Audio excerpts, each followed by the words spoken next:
Assalamualaikum warahmatullahi wabarakatuh. Kita sampai pada hari yang ke-13 di bulan Ramadan ini. Mudah-mudahan Allah Subhanahu wa taala memberikan ampunan kepada kita semuanya atas segala kesalahan kita. Jika pada pertemuan lalu kita bahas tentang penduduk kampung yang Allah utus kepada mereka, dua rasul awalnya diperkuat dengan satu rasul lagi, didustakan, bahkan segala bencana, segala persoalan dikaitkan pada rasul ini seolah-olah mereka lah penyebabnya, mereka pembawa sial. Ternyata di ayat yang ke-20 dan seterusnya Allah menceritakan ada seseorang, dan seseorang ini nggak disebutkan namanya. Siapa namanya? Enggak, seseorang, rajulun. Kalau di dalam tafsir terjemahan Departemen Agama disebutnya Habib An-Najjar, tapi saya lebih cenderung udah umumkan seseorang, nggak dikenal namanya, dan datangnya pun min aqsal Madinah, dari ujung kota. Mungkin kalau kita lihat daerah ini tuh kayak di pelosok sana, nggak diketahui siapa, dari manapun kak, dari kampung apa gitu datang. Tapi orang yang nggak dikenal ini, dari kampung yang nggak dikenal ini, ternyata punya peran besar dalam membangun kebaikan di muka bumi ini. Dia mengatakan, ittabi'ul mursalin, wahai kaumku, ayo ikuti para nabi, para rasul. Mereka ini rasul diutus oleh Allah untuk menyelamatkan kalian, untuk mengajak kalian ke jalan yang lurus. Ikuti. Bukan hanya itu, dia pun menegaskan, ikutilah mereka yang tidak minta upah apapun pada kalian. Kalian nggak akan rugi secara materi. Mereka tidak minta apa-apa, nggak minta imbalan materi, enggak. Wahum muhtadun, dan mereka itu orang yang dapat petunjuk. Mereka itu dikasih petunjuk oleh Allah Subhanahu wa taala. Kalau kalian mengikuti mereka, kalian akan menempuh jalan yang lurus. Artinya, ya memang kalau kita ingin menganjurkan orang sebagai endorser, mengendos itu ya, maka kita harus mengendos masyarakat itu kepada orang yang dikenal, dia tahu jalan. Nah, muhtadun itu orang yang tahu jalan. Nah, orang-orang yang nggak tahu itu kita endorse, kita dorong agar mengikuti orang-orang yang tahu jalan. Nah, di sini kita lihat dalam dakwah, menyebarkan kebaikan, merintis kebaikan, itu ternyata banyak peran. Ada yang memang punya pengetahuan, punya ilmu, dia yang mengajarkan. Tapi ada juga yang hanya mengumpulkan orang agar orang yang punya ilmu itu bisa mengajar. Ada juga yang menyiapkan sarananya. Ada juga berbagai hal, semuanya memiliki makna yang sama, menyelamatkan umat manusia. Dan kadang-kadang yang dikenal itu memang orang yang menyampaikan, tapi yang menyiapkan sarananya, mungkin yang mengumpulkan orang, yang menyebarkan pamfletnya, itu mungkin nggak dikenal orang. Makanya disebutkan dalam kisah ini, rajulun min aqsal Madinah. Rata-rata yang memang sebagai endorser, sebagai penyebab orang bisa hadir ke majelis taklim, hadir ke sumber-sumber kebaikan, itu rata-rata nggak dikenal. Tapi subhanallah, orang ini luar biasa.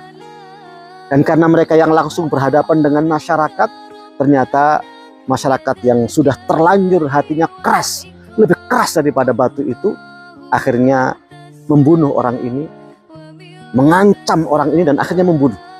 Tapi orang ini tetap komitmen, keimanan pada Allah Subhanahu wa taala, dan pada akhirnya dalam beberapa riwayat disebutkan bahwa orang ini akhirnya dibunuh oleh mereka.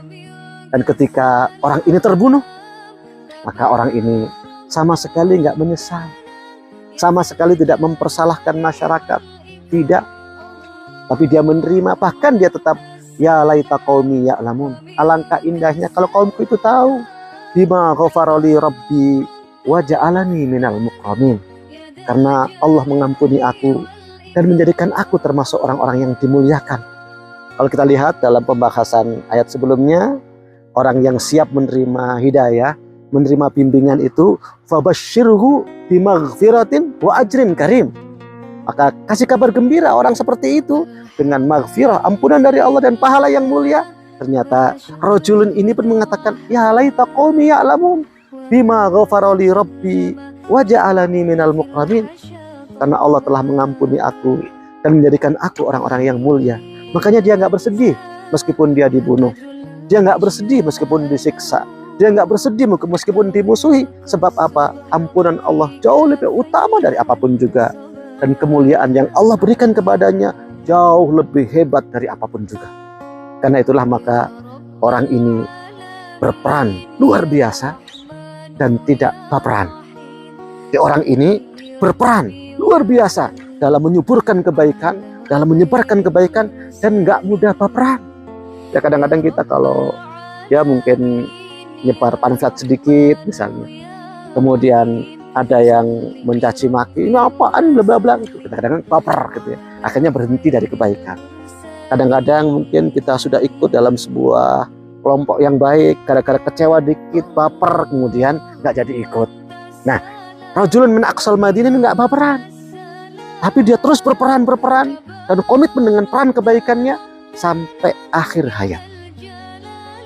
Tentu perlu kita kaji lebih dalam bagaimana perjalanannya. Nanti silahkan dibaca, kemudian direnungkan maknanya. Kita akan tertegun, orang ini punya peran luar biasa meskipun mendapatkan tantangan, dan meskipun dia nggak dikenal, kampungnya pun nggak dikenal, disebut dengan rajulun, seseorang min aqsal Madinah, dari ujung kota, tapi dia terus punya peran kebaikan. Dan peran kebaikan ini, kalau dalam beberapa pertemuan yang lalu, wa naktubu ma qaddamu wa atharahum, apa yang dia kerjakan dicatat oleh Allah Subhanahu wa taala, pengaruhnya dicatat juga oleh Allah Subhanahu wa taala, sehingga dia mendapatkan bima ghafarali rabbi wa ja'alani minal mukramin. Allah mengampuni aku dan menjadikan aku termasuk orang-orang yang dimuliakan oleh Allah Subhanahu wa taala.